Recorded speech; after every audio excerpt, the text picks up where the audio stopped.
Olá, estudantes do quarto ano, sejam bem-vindos a mais uma aula aqui do nosso canal SEAD. Hoje nós vamos falar sobre concordância verbal, que é um conteúdo do componente de língua portuguesa. Então vamos ao título da aula de hoje? Concordância verbal, quem faz, manda no verbo. Vocês com certeza já devem ter ouvido falar em concordância verbal lá no bimestre passado, não foi isso? Então, hoje a gente vai continuar falando desse assunto, mas de uma maneira diferente. Vamos ver. Olha como é o desafio de hoje. Se eu digo, eles correm rápido, você acha que está errado. O que está errado nessa frase? Então, a gente já sabe que está errado porque não tem uma concordância do sujeito com o verbo. Porém, às vezes a gente precisa recorrer a outros recursos para descobrir ou para entender como corrigir, certo? Então, hoje a gente vai fazer uma análise da concordância verbal em textos literários, como ela funciona lá. E quem sabe vai te dar mais recursos para você realmente aprender esse conteúdo. Vamos lá? Então, olha aqui, ó. Relembrando a regra, então. O verbo sempre precisa concordar com o sujeito em número, que é o singular e plural, e pessoa, primeira, segunda, terceira. Então aqui a gente vai lembrar de qual das estratégias? Da conjugação verbal. Então quando você vai estudar conjugação verbal, é para que você saiba concordar o sujeito com o verbo. Agora vamos analisar os textos. Então o primeiro texto que eu trouxe aqui foi uma fábula. Quem conhece a fábula da formiga e da cigarra? A formiga trabalhava o dia inteiro, enquanto a cigarra só cantava. E aqui eu tô contando... Desculpa. Eu tô contando uma fábula, certo? Que é uma história curta, com animais. Lembra desse gênero textual? Tem uma moral. E ela tá contada no passado. O verbo também me fala o tempo verbal, né? O tempo que ocorre a ação.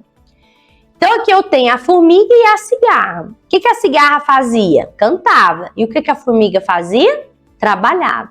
Então vamos analisar o sujeito, ó. Sujeito formiga, o verbo trabalhava, concordância no singular. Aí eu tenho o sujeito cigarra e o verbo também no singular, cantava. Então aqui as duas concordâncias estão no mesmo jeito, né? Elas estão da mesma forma. É a terceira pessoa do singular. E, por isso, o verbo, o final do verbo é igual, é ava, né? Trabalhava, cantava. Vamos para outro exemplo. Agora é do Sítio do Pica-Pau Amarelo, que é um texto fantástico, certo? Uma narrativa, são várias histórias. Talvez vocês se lembram do desenho, já assistiram um desenho, ou até mesmo um seriado de TV. Mas isso tudo foi baseado em um livro, né, do Monteiro Lobato. Então vamos lá ao texto do sítio. Os meninos do sítio corriam pelo pomar, enquanto a Emília inventava mais uma história. Agora aqui a gente tem sujeitos diferentes e verbos diferentes. Só que a narrativa é no passado, continua sendo no passado. Percebam? Os meninos do sítio corriam. Então vamos lá, ó. Eu tenho o sujeito meninos e o verbo corriam, então é plural. É terceira pessoa, mas é plural, meninos. Quem são esses meninos? Pode ser o Pedrinho e a Narizinho, né? Agora o outro sujeito é a Emília, que é a boneca de pano. O que ela fazia? Inventava. Aqui eu já tenho o verbo da terceira pessoa do singular, que é ela. Ela inventava. Eles corriam. Então, percebam aqui que eu tenho concordâncias diferentes. Vamos ao próximo exemplo. Agora eu tenho um poema da Cecília Meirelles, ó. As borboletas voam leve pelos jardins, e a menina sonha acordada. Agora que eu tenho no presente, perceberam que o tempo verbal é presente, ó.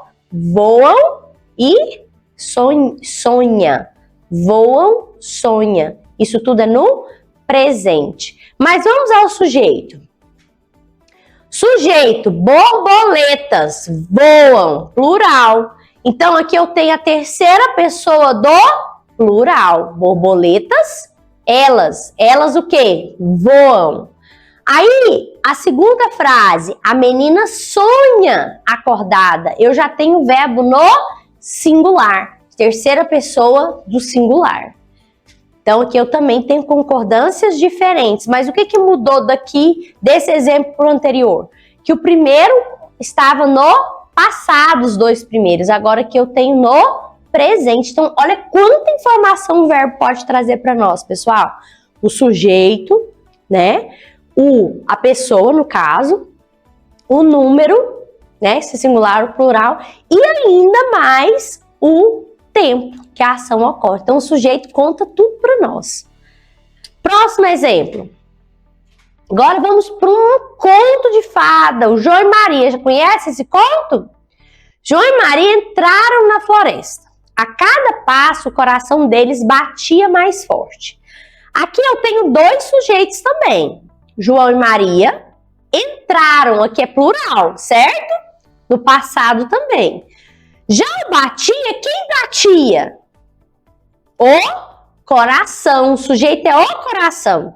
Então, por isso que o sujeito está no singular. Professora, mas está aí coração deles. Mas mesmo assim, a palavra coração está no singular. Então, por isso o verbo passa para o singular também. Então, o verbo não vai concordar com a ideia de plural, mas sim com a palavra escrita no singular, tá? Então, não é os corações, é o coração. Então, por isso o verbo é batia. Bom, pessoal, então o que aprendemos com essa aula? Quem faz a ação é o sujeito. E o verbo precisa sempre seguir o sujeito, como um amigo inseparável. Espero que vocês tenham gostado dessa aula. Não deixe de curtir, não deixe também de seguir o nosso canal no YouTube para que você receba as aulas, as novidades toda semana. Um grande beijo, até a próxima!